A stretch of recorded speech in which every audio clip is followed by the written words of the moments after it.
Want help to grow your business? Download Bryn, the world's first business advisor in your pocket. To find out more, visit bryn.ai or search the App Store today.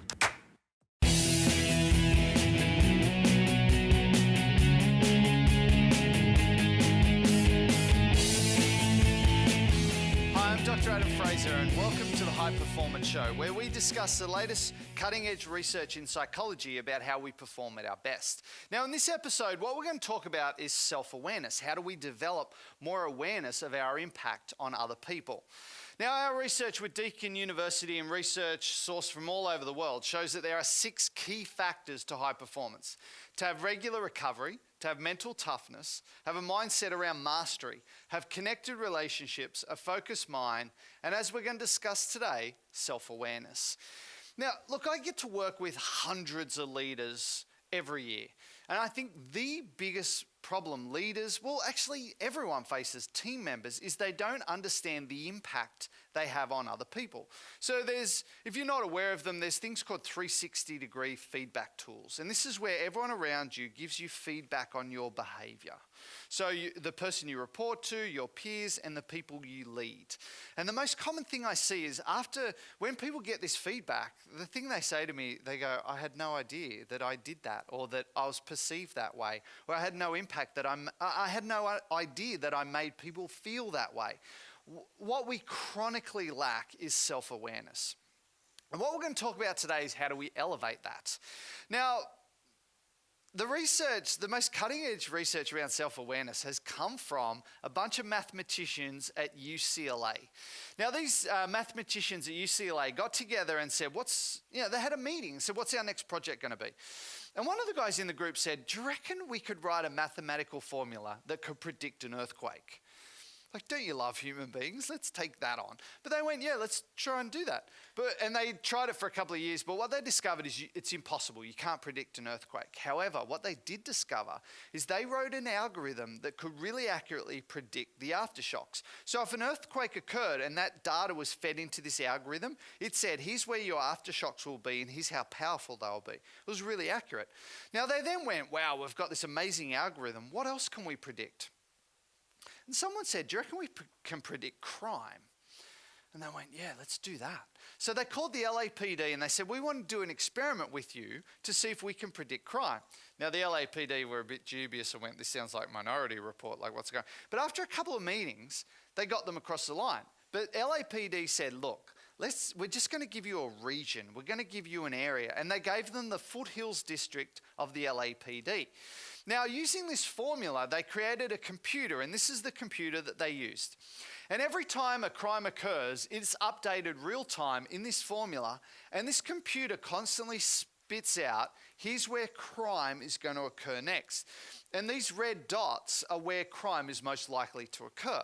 Now, they then said to the police, go patrol these areas. And they literally gave them a printout at the start of their shift and said, you're going to patrol these areas. Now, the police response to that was kind of, you can't replace us with a computer. We have instincts. But what they discovered is the computer was 700% more accurate at the prediction of crime than the police were. They started to patrol these areas. Crime in this town dropped by 28%. They tried the same thing in the UK. They saw a 26% reduction.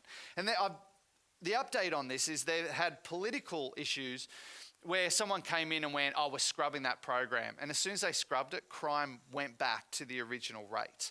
Now, the reason I tell you this is that these scientists discovered 2 things about human beings that allowed them to predict crime. Factor number 1 is that human behavior self-excites. So what this means is that if I exhibit a behavior, the people around me will copy and do the same thing. So literally what this says is that behavior is contagious. So if you do something, the people around you will copy it. And I mean, we've all been at the traffic lights where you're standing there, you press the button, but the red man's up there and you don't cross. And then there's no cars coming and you think, should I cross? And then the guy next to you steps out and you go, oh, okay. And you copy that behavior. I mean, even like we can't help but copy. They did a study where they sacked people. So they literally sacked them. And the person that sacked them, after they delivered the news, smiled at them. And what they looked at was what was the reaction of the other person. Every time the person smiled back, they couldn't but help take on that behavior. So what we know is that human behavior self-excites. The second thing they discovered is that small behaviors can actually lead to big behaviors. So we might do something and think it's trivial or small, but it actually can have a big impact. You know, I saw this recently. I was working with an organisation that had a car that people could use to go see clients. But the rule is you're not allowed to use it for personal use.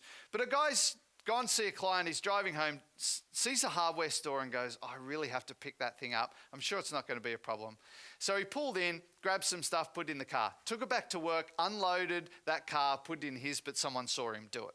Now, rather than he just got a talking to and said, hey, you know you're not supposed to use it, cut it out. Instead of that, the executive freaked out. And they all said, right, to use that car, you've got to get 5 signatures now. So you've got to find 5 people to sign off on this.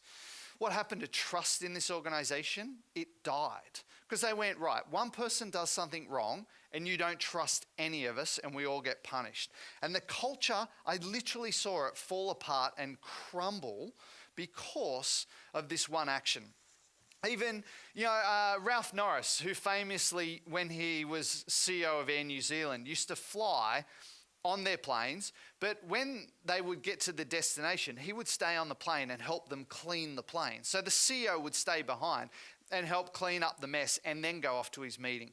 And just doing this one thing of being humble and helping out dramatically increased his popularity and improved the culture. So it was a small behavior, but it had a massive impact.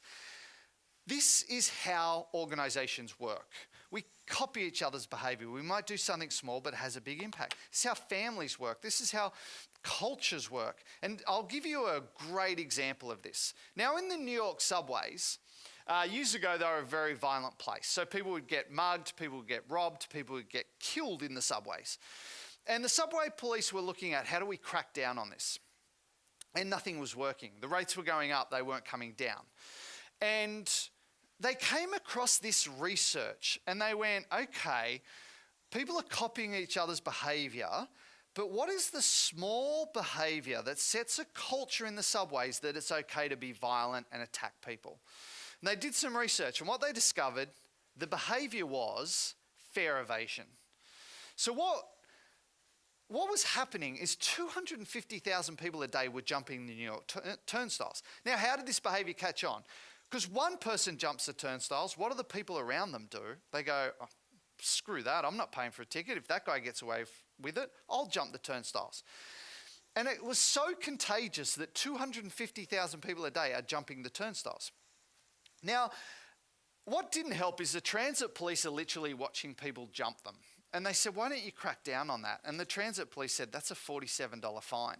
You want me to grab that guy, arrest him, walk him to the police station, book him, fill out all the paperwork for a $47 fine. They said, it's a trivial behaviour, it's not important. However, what culture or what signal did that send through the subways? The signal was, you don't have to stick to the rules. Now, the thing about human beings and children, everyone, we like to push boundaries. My 3-year-old's doing this right now. So we go, okay, if we can get away with this, what else can we get away with? And they went, okay, if we can not pay for a ticket, what else will they let us get away with? Maybe they let us graffiti the trains, and then we can vandalise the trains, and then we can harass passengers, and then we can rob them, and then we can physically harm them.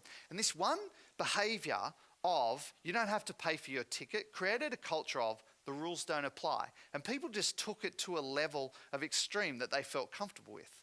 So the transit police went, okay, if this behaviour created this one, if we crack down on this, that should drop.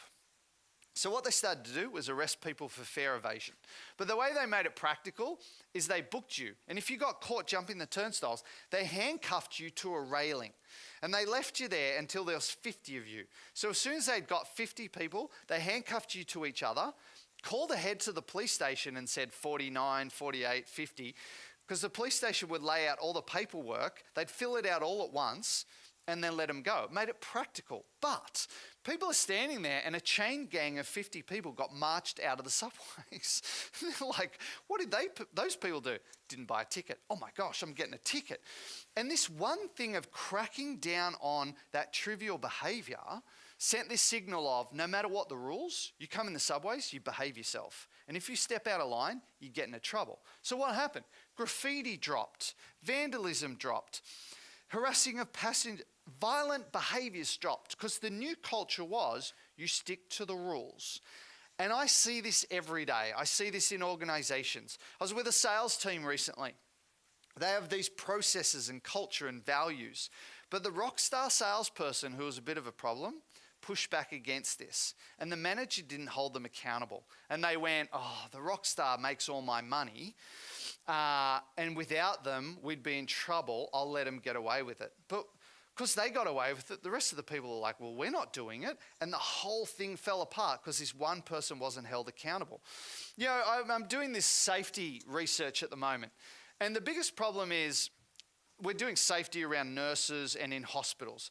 And the biggest thing is these nurses go through training, they're taught how to be safe and what are the rules, but they go into the workplace and they're interacting with senior nurses, and the senior nurses go, we don't do that. Here's how we really do it around here. But their behaviours are unsafe. What we're discovering is here's how organisations work. This is the thing. People will copy each other's behaviour. And we might do something small and trivial, but it actually has a big impact. Even I was with an organisation recently, and they audit organisations. To continue enjoying this presentation, download Bryn, the world's first business advisor in your pocket.